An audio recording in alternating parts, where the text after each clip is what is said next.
Hey, welcome everybody to Pro Mindset Podcast. This is your host, Craig Domann. Hey, today I have a diamond in the rough as our guest, the gentleman by the name of Draft Diamonds, Damond Talbot, Big D. Damon, welcome to Pro Mindset. Hey, thank you for having me. I appreciate it. Damon jumped on and I was eating dinner tonight, so my brain's still trying to catch up to him. Damon, how many years you've been doing what you've been doing as far as running your website, Draft Diamonds, looking for diamonds in the rough, so to speak, helping young men get exposure that might otherwise not get it? You know, you interface with you put yourself in a position over more than a decade to where you're like a hub of information for lots of different people.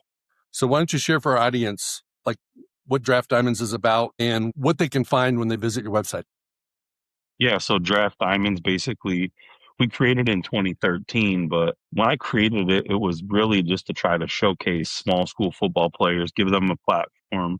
At the time, ESPN was blowing up the Florida Gators and the Miami Hurricanes, but they weren't talking about the Bethune-Cookmans and the FAMUs and the other schools. So I started it off. I took internships leading up to 2013 to where I worked with Eric Gelko at Optimum Scouting and where I worked with Paul Jackowicz at Pro Football Zone, just to kind of learn the ins and outs of the industry before I jumped in. Then I started off with prospect scouting and finding diamonds. Like you said, I started off in black colleges, HBCUs, finding about 10 or 12 guys. And I had my own little piece called Diamonds in the Rough. And out of them 12 guys that I found that year in 2013, all 12 of them ended up making it. And then after that, my name, that kind of took off a little bit, built a pretty decent social media following, and it blew up and turned from a hobby into a full-time gig. It's been a blessing. I love helping people. You said a hub of information. I feel like I'm the middleman for everybody in the industry. I feel like I help agents. I can help players. I help teams. From everywhere. Any way I do it, I do it to try to really help people and try to help them grow as in whatever area that they're in. And that's what I enjoy. Okay, so the 2026 NFL draft's coming up at the end of April. Who's your pick right now for a young man who may or may not get drafted high, but is going to be a 53-man roster guy and be a contributor in the 2026 season that most people haven't heard of? Ooh, that's tough. Put you on the spot. Yeah, right off the rip. I'm gonna go with a linebacker at the University of South Florida. His name's Mac Harris. He's a 6 foot, probably about 6'1" linebacker. He's a thick linebacker. He plays more of a Sam than a Mike. He's pretty athletic. He was a running back in high school. He's a local kid here in Central Florida. I've watched him a lot through his college career. I think this kid's going to be a sleeper. I think he'll end up being like a Sean Dolak type player that ends up making a 53-man roster. He'll do whatever's asked. He'll play special teams. Being a fifth linebacker, you kind of have to play special teams. So I think that he'll fill in there and fill the void well. He's just one of those guys that's always around the football and didn't get any. He had a couple All-Star game invites, but had an injury from the last game of the season. So he's kind of going against the curve, against the ball there. I really still think he's too damn talented to not get an opportunity and make a 53-man roster. Okay, so is he going to the combine? He is not. Okay, so No. What extra, from your perspective, what is the thing that a guy that doesn't go to the combine, this young man, for whatever reason, injury, didn't get a chance to play in any primetime All-Star games? How does a guy like that young man really make it? Because it's powder puff football during OTAs. It's walkthroughs. It's in 14 installs. It's not, there's no, they want to protect these guys during the offseason. So how does a guy like that light it up when he's starting at the bottom of the depth chart? It comes with attitude. I think anytime you walk into a building, you have to have that winning mentality that I'm not going to be outworked. I don't care if it's a practice. I don't care if it's installs. I don't care what it is. Outwork everybody there. And I think that First in, last out mentality. You got to be the first one in, willing to put in the extra work. Got to show that you're in the film room. This is not time to be playing around. You're already an underdog. If you're not getting an all-star game invite, you're not getting an opportunity, you got to outwork everybody. It's asking the right questions. It's putting in the extra time. It's showing the veterans that you care. I think that a lot of times guys get into these camps and they don't talk to the veterans, or they're afraid to talk to the veterans.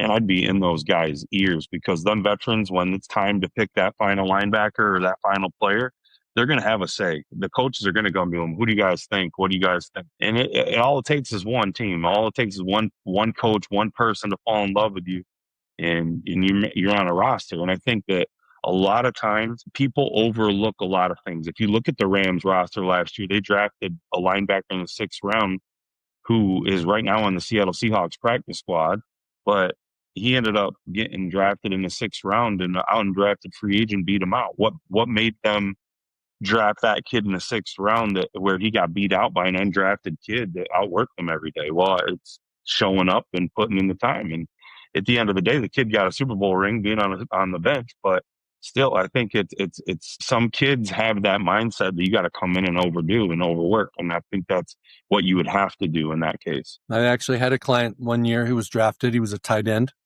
for the Bucks, and he didn't make the 53, made the practice squad because they kept a undrafted young man. So it happens. From my perspective, what I heard you say is something along the lines of, when you are not coming in with the red carpet treatment, you're not the first, second, third pick. You got to act like you belong. And you go from college where you know everybody and everybody knew you. You knew where everything was. You knew where the bathroom was. And you go show up in the NFL headquarters and you don't know where anything's at, and you know no one. And you can either take the game, play the game of, I'm just going to put my head down, work hard, or, hey, you're going to act like you belong. So when the vets are having a barbecue and they don't invite you, you're like, hey, bro, I'm available. Where are we going? And you show up at the barbecue and you act like you're one of the guys. And, if they're playing pickleball, I don't care what they're doing. You're doing the same thing because you want to be one of the brotherhood, because you're absolutely right. People don't think about this. NFL teams would never admit that they get input from their primetime players, but they don't want a dude at the bottom of the roster that their superstar doesn't like. The superstar is a receiver, and they're trying to pick that 5th, 6th receiver. You dang well bet they're going to ask the star, hey, between these two guys, who do you like? And half of that like is going to be off the field stuff, because if it was black, right? So if it was black or white, the front office, the coaches aren't going to ask him because they know. But when it's tight, they want somebody that's going to fit in the room, upset the apple cart, so to speak, and not piss off the vet because he's a pain in the butt. They want a guy that fits in, right? It happens all the time. I think it comes down, to be honest with you, the people that have the most pull are probably special teams coaches when it gets down to that roster. But if you're a special teams guy, if you can contribute on that aspect too, you can make a roster. And I think so many people fail to remember that special teams is so important. I mean, you think about it. I mean, right now, I bet you on the average, there's 8 to 10 football players on a roster that are just special teams guys. Hey, I had a son that did that. I know what that looks like.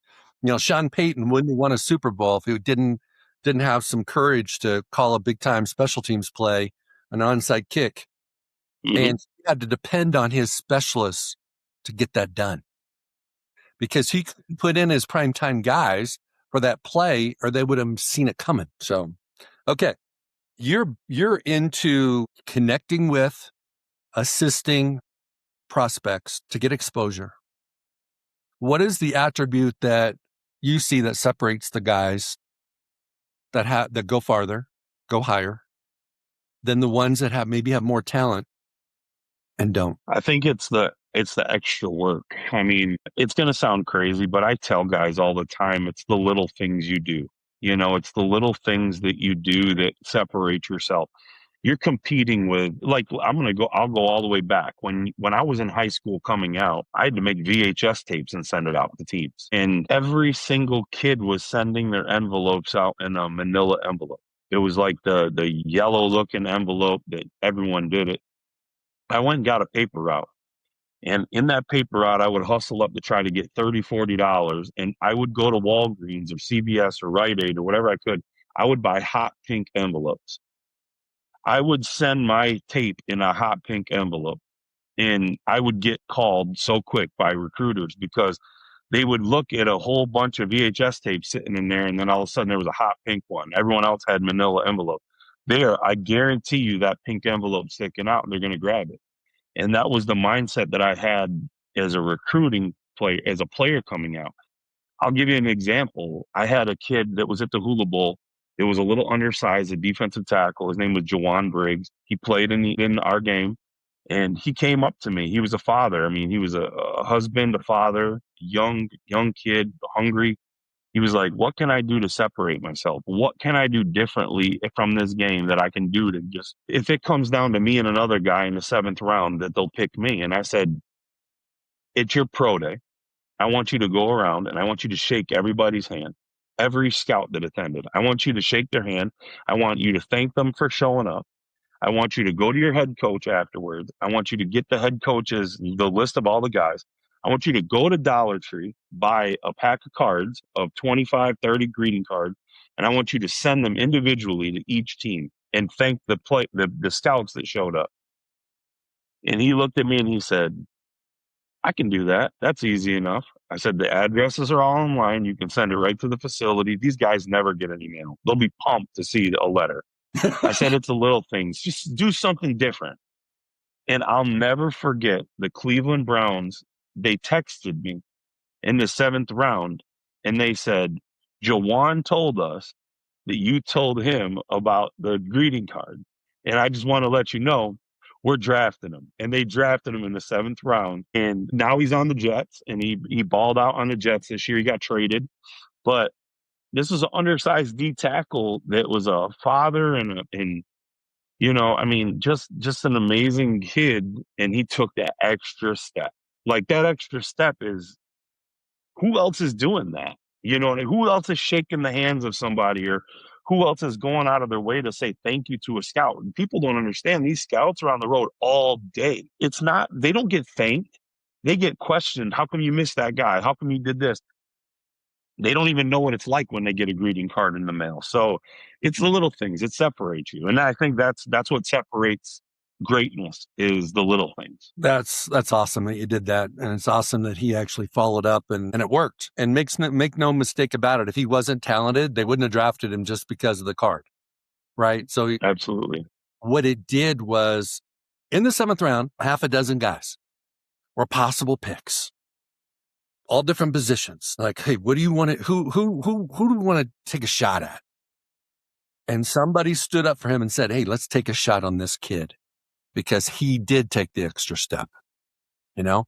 And so that's what it did for him. What I heard from the jump was something that I truly believe, which is that the fastest dog doesn't eat the bone. The meanest dog doesn't eat the bone. The smartest dog doesn't eat the bone. The most clever dog doesn't get to eat the bone. Every one of those guys get to taste the bone. They get to hold it in their mouth, but they don't get to eat it, because the fastest dog gets the bone. And while it's in his mouth, one of those other ones come, let's say it's the clever one. He makes a trade for food to be, given to him later, and he gets the bone. But then the smart one outsmarts him.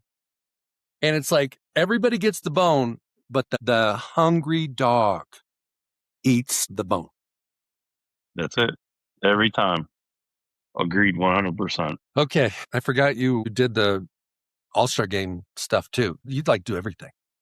It's crazy. I've tried. I'm going to ask you some NFL questions, because if anybody from the NFL listens to this podcast, I want you to just be frank and honest and helpful and give them some fresh perspective.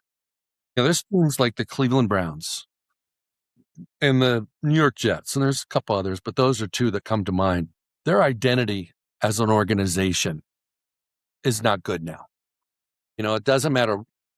Meaning that, the Cleveland goes all in on Deshaun Watson. Didn't work out.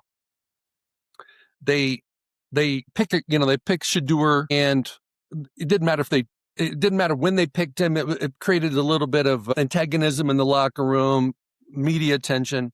But the reality of it is they can't win. Those two organizations right now are struggling to win. And we're in a business that's all about winning. From your vantage point, I'm not suggesting you pick them apart. I'm suggesting you add something. What would you do if you were the GM of either one of those organizations to make the fastest turnaround? Well, first off, I'll be honest. I don't think the Cleveland Browns are far away. I think they'll be there very soon. I think this could be the year right here that they do it.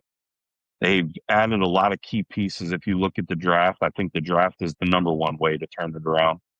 They did exactly what you're supposed to do in the draft. And I believe the Jets have been doing what they're supposed to do in the draft. It just hasn't worked out for them. And the Jets, for example, are too, they listen to they listen to the media too much. That you need to stick to the script. And Darren Moogie is a guy that's going to stick to the script. It's going to change. I promise you. The guy's talented.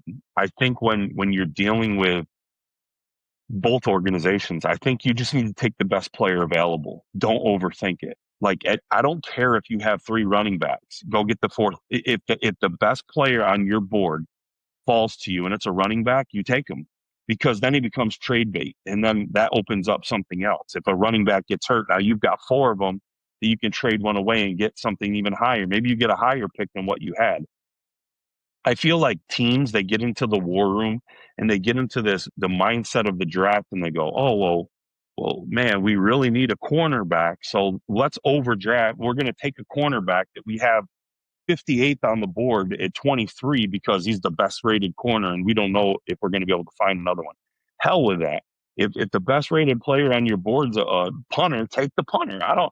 Honestly, you just got to stick to your board. And I feel like a lot of teams, they get scared and they turn away from really what they need to do. If you want to win, and you want to win right now, you have to draft right. You got to hit 3 or 4 of those kids in the draft out of the 7 rounds that you have. You have to hit on them. And the Browns did that. Look at last year's draft. I mean, they ended up with Mason Graham in the first. They ended up with Shador later on in the draft. Dylan Gabriel is a great backup if you need one.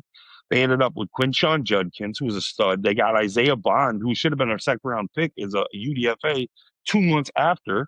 They ended up with they took the best player. Oh, and I didn't even mention their defensive player of the year, their rookie of the year, since Washington. I mean, they are stacked. They did a great job. It's not science. You take the best player available when the round comes. And I don't care how you look at it. Shedeur Sanders is the best player available. And if he ends up winning out the job, so be it. You let him ride. But I feel like that's the way you have to do it. When you look at the Jets draft, when they were coming up, they had Garrett Wilson, Sauce Gardner, Breece Hall in the same draft. I mean, that's 3 home run picks. I mean, those are 3 starters. And then you were able to trade Sauce Gardner away for multiple first-round picks. So I feel like the Jets are on the uprise. I feel like they've got to hit, though. You just got to hit right now. You cannot miss. The draft is the best way. Stop overpaying for people in free agency. That's going to suck for some agents. Agents are like, no. Look at the wide receivers, for example, in free agency right now. You have Alec Pierce. You have Romeo Dobbs. You have players like that. They're going to get Deebo Samuel, who will probably end up becoming a free agent. These guys are going to make $28 to $30 million a year. They're not worth $28 to $30 million a year. You can't overspend, and now you handcuff yourself. Go draft a player and take a chance. Take 2 players at that position if you really need it, and then take 2 in UDFAs and let them all compete.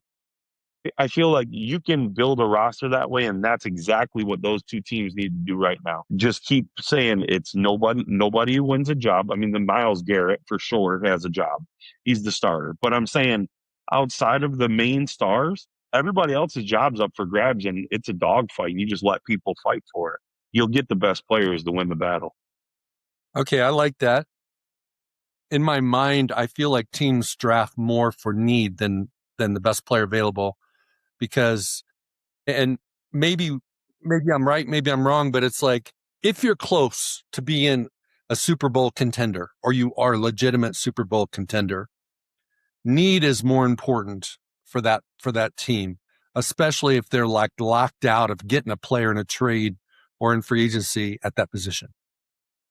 But when you're at the bottom of the rung in your division and you're struggling to, win more than half your games, best player available for all the reasons you said is money. And you should be stocking picks. You should be doing, at the trade deadline, dumping somebody, picking up a pick, constantly maneuvering, basically getting more future draft capital to be able to do what okay, then that brings you to, what about all those teams? And there's about 20 of them that don't have a franchise quarterback. What do you do? Because you got to lose to be at the top of the draft, and you're winning, let's say you're going 8-9, and typically a viable option doesn't show up in free agency, although once in a blue moon, but not very often.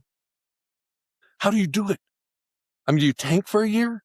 What do you do? Because it goes without saying, everybody that makes it to the Super Bowl has a dude at that position, even if the world doesn't think he's the dude.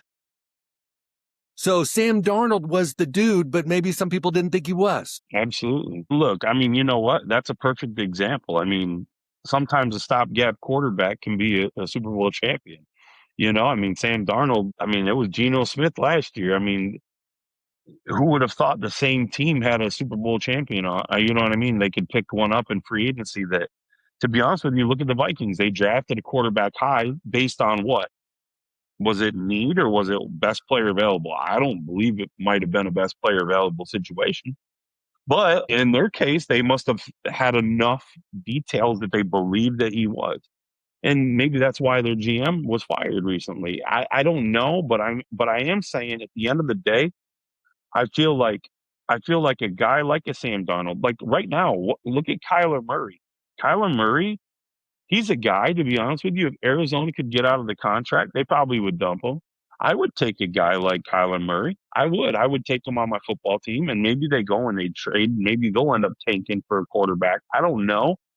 But he's a guy that I would take on my football team. I really would. I would take him as a stopgap quarterback for a year. But I will say this, if I truly believe in the quarterback, I don't care what I got to do to trade up to get it. I'm getting it. If it's a guy, I'm the worst quarterback evaluator in the entire world. So I would not listen to anything that I say when it comes to drafting a quarterback. But I wanted Josh Rosen over Josh Allen. So, and I'm a Bills fan. So personally, no, I don't listen to me when it comes to quarterbacks. But I would say if you truly believe that the people that you hired to evaluate talent have Fernando Mendoza as the top player, then you mortgage damn near whatever you got to go get him. You have to. Because, like you said, a franchise quarterback, they're hard to come by. But have you noticed how many teams have a franchise quarterback right now? Are they really that hard to come by? Or teams just giving up too early? Because Baker Mayfield was quit on. He looked pretty damn good. Sam Darnold was quit on. He looked pretty damn good. People give up on these guys too quick. Kirk Cousins was given up on in Washington. And then he ended up turning into a good quarterback. And then, look, Sam Darnold was given up on for J.J. McCarthy, and then he turned into I feel like the developmental stage, it's now win, win, win. And if you don't win, they get rid of you. And you've seen it. Look how quick teams are, so quick to just get rid of anybody if they feel like that's the problem. But you get a new GM in, he wants his guy. He wants his quarterback. Brian Dable, when he was in New York, I wanted my quarterback. He got another year because he said he wanted his quarterback, and he didn't. Daniel Jones wasn't his guy. Then Daniel Jones goes on and ends up looking like a superstar. Amazing. So it's like, is it the system? I guess you got to trust your scouts. That's what you hire them for. Why the hell are you paying them to go on the road and be away from their families every day if you're not going to trust in what they write? Okay. If you had Kyler Murray as a first-round pick and a top 10 pick, and he's available via trade right now, has he changed from what you initially evaluated him? Or is he still the same guy that can throw the ball deep, can make the plays with his leg? What is it that's changed besides his age? I have an That's opinion. where I would ask. I think with Kyler, I don't know him. Don't know him. I'm not going to say anything bad about him. What I will say is that he seems like the type of personality that is a front running quarterback, meaning that when he has a good offense, he's got protection, he's got good receivers to throw the ball to, which in Arizona had good receivers, but didn't have good protection. He was a shadow of what he used to be. And, that's what's going to happen to Mendoza in Las Vegas if they don't protect him, because, and then they're going to give up on him.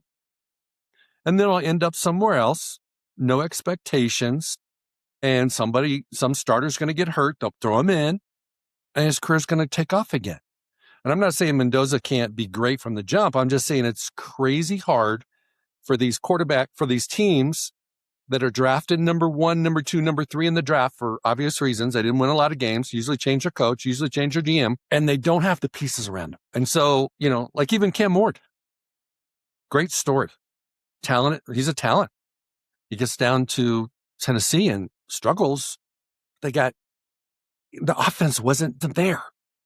So it's almost like you've got to pick a side of the ball. And when you have a young quarterback, the side of the ball you better pick is your offense. So you can light up the scoreboard. Even if you lose the game, you light up the scoreboard. And if you lose, 35-32, who cares? Because then the next year you go focus on that defense. But when GMs try to balance it, or they go more defense because they think, hey, let's have a stud defense like Cleveland does, and maybe we don't have to score as much, the quarterback doesn't develop because he gets shell-shocked. Thoughts on that? I agree. I mean, I can tell you this right now. If Cam Ward doesn't turn into a Pro Bowl type quarterback under Brian Dable, we have a problem. I guarantee you. This is a guarantee. Cam Ward will throw for 4,000 yards next year. And I don't care who his wide receivers are. They will find a way. I think Cam Ward has the mentality. He's never been given anything. And I love that about him. When he came out of Incarnate Word, I did his highlight film. And I remember his dad reaching out saying, do you think somebody will take a swing at him? And I said, well, I don't know, man. We'll text everybody we can and let them know. And I remember getting texts from Washington State, and it was pretty crazy how it all went down. But for him to go to Washington State, and then from Washington State to Miami, and look at him, I mean, turned into a number 1 pick. This was a zero. No one recruited this kid. Nobody wanted him. And he came in his first year in Incarnate Word and won Jerry Rice Award, right? I mean, that's the best freshman high school or college football player. I mean, that says something. You know what I'm saying? So pretty awesome story. I think he'll shine. I think they also, if you look at their wide receivers, they kind of got rid of everybody. Tennessee did. They had DK and they had Ayu Manor.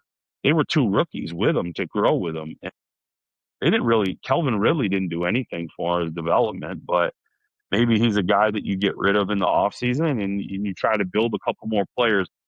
Brian Dable coached Kelvin Ridley at Alabama. That might be somebody that gets turned up, and then he gets turned on. Maybe you end up throwing from. I think it's going to be a great year for Cam Ward in Tennessee. Hang tight. Where did Cam Scadaboo start? We started off Sacramento State, right? Sacramento State. Yeah, and then he transferred. Over, and that was a tough son of a bee. He was a tough SOB. He played special teams. He played special teams as a white fullback monster. He was like scat back for real. He wasn't a scat back, but he was just a ground and pound. But there's a highlight of him if you go back and watch he had a kickoff return. Or no, he had a onside kick return. It was insane when he was in college at Sac State. So. Yep, started off there and then transferred to Arizona State, and what a hell of a career he's had, and he looked like the real deal last year. He did. The Giants had a good draft. They've had some good drafts the last few years. They picked up some talented kids. Okay, NIL. Let's talk about NIL. So you've got Cam Ward, or almost like before NIL for him, but it's like these guys, the freedom of movement, not the money, the freedom of movement. The opportunity to like step up a level and show everybody what you got. And then you might be playing in the SEC or somewhere like that. And people are now thinking, hey, it's not a big jump to go to the league now. Where if you're Sac State, Incarnate Word, you got that issue every time. Small school, level of competition, all that kind of stuff. Is like if you have a son and he is, junior, senior in high school, and he's getting recruited by people, I almost feel like today you should chill out because you want to go somewhere where you fit. You want to go somewhere where you enjoy, you want to play, and you've connected to the coach. But you're probably only going to be there a year, maybe 2, because you're going to bounce. What do you think that does for the sport? What do you think that does for the schools and recruiting? And what do you think it does for the families and the player and how they approach recruiting? Man, I have mixed feelings on the NIL. I mean, I think it's great. I think the players should get paid for what they deserve. The colleges make tons of money off them. I get that. But I feel like there needs to be a cap. I feel like the money's ridiculous in some cases. And you're taking a kid, let's just say from Central Florida or South Florida, and he goes to Liberty to start off his career. And then from Liberty, he has a great year, 1,000 yards receiving or rushing or whatever you want to do. And then at school like Penn State or Iowa State or Texas A&M or one of them offers $600,000. That family's never seen money like that. You know what I mean? So of course that money becomes more of a grab, and they go to that school based off of the money, but maybe not the best fit. And I feel like there should be levels to it. Freshmen can only make a certain amount. Juniors, sophomores, like level it out to where when you're a senior, hey, look, man, go make as much money as you want. You're preparing for the league, whatever. But I don't know if that's fair. You know what I mean? Like, because these other schools can't compete. Schools can't compete with the NIL cooperatives that they have. Some of them have stupid money. But like when you're at a small school, I will say this too, though, in my personal opinion. If you have 1 year left of college, I would not transfer. I think it's the stupidest thing in the world. If you look at the statistics, transferring up a level I don't have the statistics in front of me, but if you go from transferring up and you go from, let's say, an FCS school, Princeton, Ivy League, whatever you want to do, you transfer up to a D1 school, the chances of you getting drafted in that 1 year that you go are so damn slim. I bet you it's less than 15%. Why would you transfer then? You're giving up. Think about this for a second. If I'm the number 1 rated small school offensive lineman and I play at Dartmouth and I transfer up to go to Texas A&M to give me $400,000 and I leave to go take that $400,000, I'm basically giving up the grade that they have on me. Because as you know, this is the way it works. You got Blesto and NFS. They come out with their grades in the spring. That Dartmouth kid might have a 3rd round grade right now. Now you're removing him from the Northeast where he's at, and you're going to put him in the we'll just say the mid South, whatever you want to call it. Now he goes down there. Does anybody from the NFS or Blesto know him? No. His grade might transfer over, but it's not going to transfer over because now that he leveled up, he's going to be a 4.4 or normal grade. He's a guy we need to evaluate. Now you're going to evaluate him only based off of Texas A&M. So now you went from a 3rd round grade, which is a hell of a lot more than $400,000, to what? To a potential. Maybe you'll increase, but maybe you'll decrease. The chances of you increasing sucks. I'm telling you, it sucks. If you look at it, it's not a good number. Coach, you're absolutely right. And something goes sideways during spring ball and you're competing starting spot and you show up for August fall camp and you twist your ankle and you're out for it's over. You're done. It's over. And now you 4.4 grade. Yeah. And they're going to start some sophomore that has a chance they can pay and keep them around instead of putting in a transfer last year guy. So you're toast. So you do bring up a very valid point. If you are going to transfer I know this sounds nuts, but geographically, you should stay in the same zone. Absolutely. So the scouts know you and they follow you and they can go to bat for you. Where if you go East Coast to West Coast or vice versa, or anywhere in between where there's no familiarity, you got nobody. And scouts have so many players to evaluate. Their lists when they go into these big schools is a mile long. They can't go back and do the due diligence on what happened at Dartmouth. Yep. I agree with you. And the kids don't understand this. It's too deep to try to explain to them because they're chasing 400 grand, but you're losing a lot of money. I had a conversation with a kid in the Ivy League this year, and he called me and he said, I want to get in the portal. And I talked to him and his family, and I said, listen to me. You are a third round pick. Stay the hell where you are. And I promise you, you'll get drafted in the third round. The mystery of being a small schooler is sometimes better than them knowing everything about you at a big school.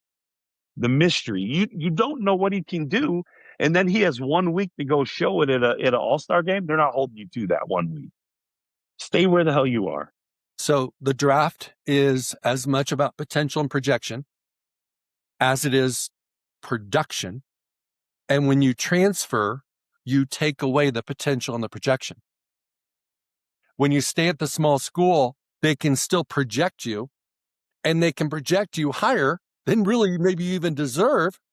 And you take that off the table when they go and they see you in reality and you're not as big or fast or strong or whatever it might be as the dude you're with or competing against. But and we got to play the odds. So what I mean by that is, generally speaking, I agree with you. I do, 100%. But then you got Trinidad, who goes from Ferris State to Mississippi to be a backup. And he ends up taking him to the semis. It was the right move for him. Yeah, but let me ask you something. What happened in that case? How often does that happen? It's not common. How many small schoolers transferred up and didn't even get on the field? They had a draftable grade. Now watch this. How many small schoolers get invited to the combine? You tell me. I didn't look at the list. Less than 20. If you're a top 20 small schooler, you're going right now in your junior year, stay where the hell you are. You're a guaranteed NFL combine guy. You're a guaranteed Senior Bowl East-West Shrine gang because they're going to fight over having a small schooler at their game. I promise you this. Trust me. I do this. This is what I do. Stay where the hell you are. You'll make money. Don't worry about the money. Long term, you'll make all your money. Just stay where you're at. Be happy. Get your damn degree because it's hard to get. Get it. Stay where you're at. Enjoy it. Be Michael Jordan of whatever the hell school you're at. Okay. Ride. There's probably very few people on the planet that are more of an expert on small school football than you are. So what is the demographic of the player that it is the right decision to go up that happens to be a small school kid? I would say offensive line makes sense because if you dominate at that next level, something that you see quickly, and offensive linemen are always needed. So like if you're an old lineman and you're at Harvard or you're at Princeton, you can transfer up and you can get a shot pretty easy, especially if you meet the intangibles and stuff. Quarterbacks and all that stuff, I would stay put. You're going to see a kid that just transferred. He's a freshman, Taron Dickens. He just transferred to UNC. He'll end up being a Trinidad Chambliss type. He's that good. He should have never been at Western Carolina in the first place, but he also has 3 years to build into what he needs to do because he's a freshman. So that's something that you can build him into being a great quarterback.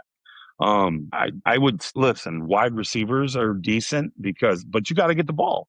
You got to go to a school where you're going to get the ball. If you're moving up and you're number 5 on state, it doesn't help. You know what I mean? Like you're better off being number 1 at Mercer than being number 5 at Ohio State, in my opinion. You need productivity, like you said, and you need to be able to perform. And I just think the offensive linemen, defensive linemen are probably the 2 best positions if you're going to do it to take a chance at it. So I'm going to add something because I heard you say it. Guys in the trenches, not a bad idea. And guys have long runways. You don't just have 1 year left. You got 2 or 3 years left. Gives you a chance to right a wrong. Or if you don't get off on the right foot with your coach, you got a chance to reconcile and repair it. If you have a small injury, you got a chance. If you are a receiver and for whatever reason, the guy that they're putting you in front of is the quarterback's roommate and best friend. And he sure as hell ain't throwing you the ball because he wants his roommate to get the ball, but he needs you to get off the field before his roommate can get on the field. Eventually, you're going to be on the bench because the quarterback ain't throwing you the ball even when you're open. So if you have a longer runway, a lot of times you have a chance to fix those things. That's a fact. That's why I say the 1 year's too short. You got to give yourself at least a couple. But the thing is, too, in the transfer portal, what happens? If you're the best way to do it is go for something that every school has, business. Go for something that's like a simple major. But if you're I just ran into this situation with a guy, he's on information technology or something like that, like IT. There was only like 40 schools that offered bachelors in that program, and it wasn't many. And that kid, he's sitting at home right now. So losing very credit. hard to transfer. Yeah, losing credits and like not getting the credit for the class you actually took because the next school doesn't accept it. Exactly, and that kills you. And it kills your pockets too, whether it's free or not. I mean, if you're going to end up transferring, you're hoping that school picks you up. So make sure you have a major that's easy to transfer. That's what I would look into that. If you're not really in a school and you really think about playing the NFL, go for business. Everybody takes a business person. No doubt. No doubt. What is the biggest mistake that you see college players making today in connection with NIL? Because there's so many guys, like if you're a backup somewhere and, you were a 4 or 5 star and somebody else will actually pay you to come, that's kind of a no-brainer because you got somebody in, maybe 2 people in front of you that are better than you at the school you're at. Let's say you're at Bama or somewhere. But where are the guys at big schools that don't start out small schools making mistakes with NIL? Well, I think a lot of guys are getting into the portal with no film. You have nothing to show for it. I mean, you're jumping into a portal where all you have is practice cut-ups. And while that's great, maybe the schools that recruited you heavily when you were coming out will look at that, but it's not as easy as it. I think a lot of guys they have somebody. I think the biggest problem is this, Craig. At the end of the day, a lot of people are influenced by people that don't know anything. They have a church member that's a friend of the family that he once knew an agent, and he thinks that you should do this and you'll make this and you'll make a lot of money because this school pays money.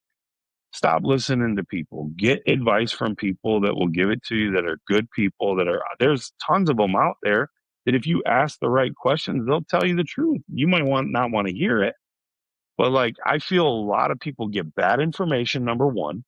Number two, there's no rules in NIL. So you can have Johnny from church trying to tell you he's your NIL agent. And I know everybody. I got all these coaches' phone numbers and they don't know anybody. And they're over here trying to work a side deal out. Stop listening to people. Go to your coach, sit down with them and say, what do I look like? If I leave here, would you help me? Most of these coaches, they do want the best for you. They're going to try to help you, guide you in the right direction. If they say, hey, look, you know what? You'd be better off going in the portal, and I've got some coaches that will call and try to help, and maybe you try it that way. But try to keep an open door to say, if it doesn't work out, am I able to come back? I don't want to lose my opportunity here. A lot of these guys just go in a portal without talking to anybody, and then they're screwed, and then nobody wants them back because you burned a bridge. There's no communication. That's what I think. That's a big factor in it too. And that's just me. I think if I tell you straight up, hey Craig, look, I really want, coach, I want a better opportunity. Am I going to find that here? And you tell me no, maybe it's time for me to move on, but will you help me? And if I can't find a home, am I welcome back? What is their deadline date that I have to get back by? And if I don't sniff around, I can't find that, can I come back? I think that's fair. And I think a lot of coaches would probably be open to that, especially if they like you. I think one of the things for big school players that's valuable for them to move is when one of their coaches goes somewhere. And so, like Florida, they took a bunch of G-Tech schools or coaches, and the backup quarterback takes off. And, everybody in G-Tech rightfully is upset, but, the kid is going somewhere where he knows he's going to be the guy. He knows the scheme. He's going to be a coach in the field, and he's got the coach in his corner. When you jump and you don't have the coach in your corner, everything's got to go right. Because if you're not in that coach's corner, guess what? There's somebody in your position. That is. And it's not you. So good luck. Right? Okay. So how do you... That's so true. Right? So how do you describe what Cignetti's done in 2 years at Indiana? It does not shock me. Why not? Because he was the same way at JMU. He's an excellent football coach. He keeps everything in-house. He has his set positions, sizes, weight. If you go and you look at his players since he's been coaching, every position that he has out on his football field fit a mold of somebody that was in the past previous position. He's going to have a D tackle that's 6'1", 300 pounds. It's athletic as hell. Go look at the background. That's what he's done. And they've all ended up making it. They fit in his schemes. And he's a scheme coach, and he knows what the hell he's doing. Bill Belichick-esque. He has the scheme down. He knows exactly what he's looking for. He knows how it will work, and he knows how he'll win, beating you with it. And until somebody can stop his schemes, he's going to keep punching people in the mouth.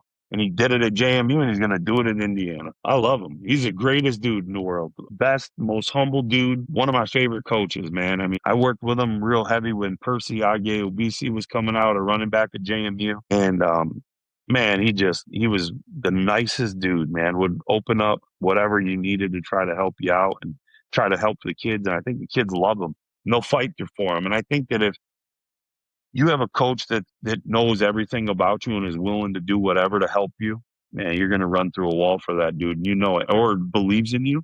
Like, just think about that. I mean, the safety, for example, Lewis Moore, he left, went to Ole Miss, and then came back and came to Indiana. And he came back with the intentions of going to do it with Sig, and he did it. I mean, how cool is that?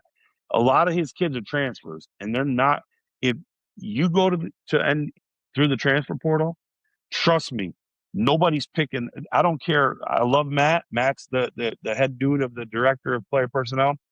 He's not picking them players. Kurt Cignetti's picking them players. If you fit the mold, you'll get a call. And that's it. So what do you think about their new quarterback coming in? How does he fit the mold? That's going to be a good fit. I mean, obviously, if Cignetti likes him, you got to like him. Who liked Mendoza? Did you know Fernando Mendoza before? I mean, obviously, we knew a little bit about him, but did you know anything about him when he was in Cal? Hell no. So that's it. So we've had most likely, if Mendoza is number one pick, which I think that's going to happen, 2 quarterbacks in 25 and 26 that hit the portal and were 1-year players and turned that 1 year into being the number one pick. In your perspective, is it the Sig effect on Mendoza? Because I mean, Mendoza, he took everything Miami brought him in the first half, and they were hitting him in the chin, and he was tough as nails, and he won my respect in the first half in that national championship game because he doesn't give me the vibe like he's a tough SOB. He's a tough. He definitely doesn't. No, he doesn't. He is tough. He is tough though. He showed it. When he got hit going into the end zone, man, that was a play, bro. Like, damn, he got lit up and he stayed with it. So I give him a lot of respect. I think when quarterbacks, you got to have it between the ears, and obviously he's wired differently than we're understanding. He's wired. And people hated Tim Tebow, but he was wired too. And he won. I mean, he won playoff games. So, I mean, it's the will to win. And I think that, I mean, they're both transfer quarterbacks. I don't know if that was the Sig effect, but damn it, he made Fernando Mendoza a household name. Yeah. It worked. It worked. So if you're like Ohio State and Michigan and you got all the money and you're looking at the Big Ten and you're used to going and getting the 4 and 5 stars and you're still getting them. You're putting together an amazing roster. And then you got this school in Bloomington, Indiana, that's bringing in all these FCS kids, and Cal Berkeley. I don't even know what conference they were in the year before, because who knows, whatever conference it was, the Pac-2 or whatever. But Yeah. how do you, like, if you're Ryan Day, it's like, how do you look at Indiana? I mean, this is not normal. Yeah. I mean, you just say son of a gun. I mean, I don't know. I mean, you better stack up that D, man. You better start putting, I mean, even Miami's D was struggling with Indiana. So, and I thought Miami had one of the better defensive, I mean, both of their defensive ends are probably top 50 picks. So, I mean, it's golly, I don't know. I mean, I don't know how to slow it down right now. I mean, and then they go out and create, or they go out in NIL, and they have like 3 running backs again. They went out and they ended up getting some studs. It's like, man, dude, Diggs at it again. He's trying to go 40 on these people. He don't care. He's just going to keep winning, and he's just going to keep drinking his beer. I don't know, man. Beating the hell out of everybody, taking names. If I was him, I'd be so dialed in during the playoffs. Yep. I'm trying to win it. How? And I know he's got support people. How in the heck did they scout and have all these guys lined up like the day after the championship game? It's like, this is like a major corporation with a big time operation that they're doing stuff a lot of other schools aren't doing, because, I mean, the schools that were eliminated or didn't go to the playoffs, they've had all this time to do their evaluations. Indiana, I mean, they had to keep the main thing, or they wouldn't have did what they did. And yet they still killed it in NIL. Yep. I mean, that's just hard work, outworking your opponents, right? I mean, it's just like putting in them long hours, getting up and doing what you got to do. I think that's what it comes down to. Listen, man, I love Signetti, dude. That dude's not going to be outworked. He'll end up being. We'll be talking about that guy for a long time, and just now people know about him. I knew about him years ago, and everybody says he comes from Saban's tree. No, Saban came from Signetti's tree. Go look at it. His daddy was the one that brought Saban in. So a lot of people don't know that Signetti's dad was the one that hired Saban and brought him in. And now Saban's tree comes underneath the Signetti tree, really, technically, if you look at it. The pops, Signetti. Wow. Okay. So there's a dad out there that is kind of curious about what you do, how you can help, and they call you up. He calls you up, and he's got a son that's could be coming out of high school, could be at a small school dominating and thinking about transferring, or he's a guy that's at a big school and he could declare or come back for another year. What is like your foundation for how you give advice to people? Because you've seen a lot of kids. You work with a lot of schools, a lot of teams, a lot of agents. What is like your foundation that allows you to give people good advice? Jesus, the only way. I mean, and person like myself, I don't deserve half of what I have. I mean, he's the greatest. I mean, I was in a wheelchair for 28 months, man, and to be back and doing what I'm doing right now, and to know that he's the greatest in the world, he's the only foundation. Anybody else, I don't know if you're struggling trying to figure something out. What do you got to lose? I mean, I've said it in prisons. I've said it everywhere that I ever went. I mean, I wouldn't have half of what I have, and my foundation is based on Jesus Christ. I mean, he's my firm foundation. I believe in him wholeheartedly. I believe that I've done this in this industry. I've never taken a dollar from any kid. I've never taken a dollar from any parent. I've never taken a dollar from people trying to take their money. Everything that I do is either a service to try to benefit somebody, help somebody, or just to offer them clean advice, just the best advice that I would give them. And I feel like God's provided for me and everything. He's taken a website of talking about small school FCS football players and given me 100,000 subscribers on Twitter. And I don't deserve it. I mean, but he knows my purpose and he knows my mission. It is 100% based on Jesus Christ. And if there's something that I can do, prayer, just a simple prayer or whatever it may be, that's how I've made my entire everything. I sort of sung at church on this week about Jesus be the name. It is an awesome song. That's it. Hey, my man, I want to thank you for being on Pro Mindset today. You're a wealth of information. You got a tremendous perspective from a lot of different angles in the game. For people that are hearing this podcast that maybe don't know about Draft Diamonds, where else can they find you? So we're on Twitter. We're at Twitter at Draft Diamonds, on Instagram at NFL Draft Diamonds, on Twitter or on social media. We're on Facebook too, if you're older and you have Facebook. And then the website's NFLDraftDiamonds.com. So, I mean, right now we're getting in the prospect interviews. You know, if there's players out there, you have a child or son that wants an interview that's a senior, you know, we do data collection, which is something that we provide for college teams and pro teams. So, so we have a high school and a college database that guys can enter in their information, and we track them and follow them throughout their careers. That's how we help grade them and get them all listed. So that's kind of like what we do. And that's my prayer. That's my 9 o'clock prayer. So forgive me. But definitely just reach out. I'll be more than happy to help you out. I'm simple and I respond. Awesome. Thank you, Coach. Hang on one second. Hey, it's Craig Domann, the host of Pro Mindset Podcast. I want to thank you for listening or watching today's show. And you can catch us every week on the normal social media platforms like YouTube, Facebook, Instagram, and all the listening podcast platforms. I hope you enjoyed today's show. And more importantly, I hope you gained a pro mindset insight. Please be sure to rate and review Pro Mindset Podcast. And I look forward to catching up with you on our next show.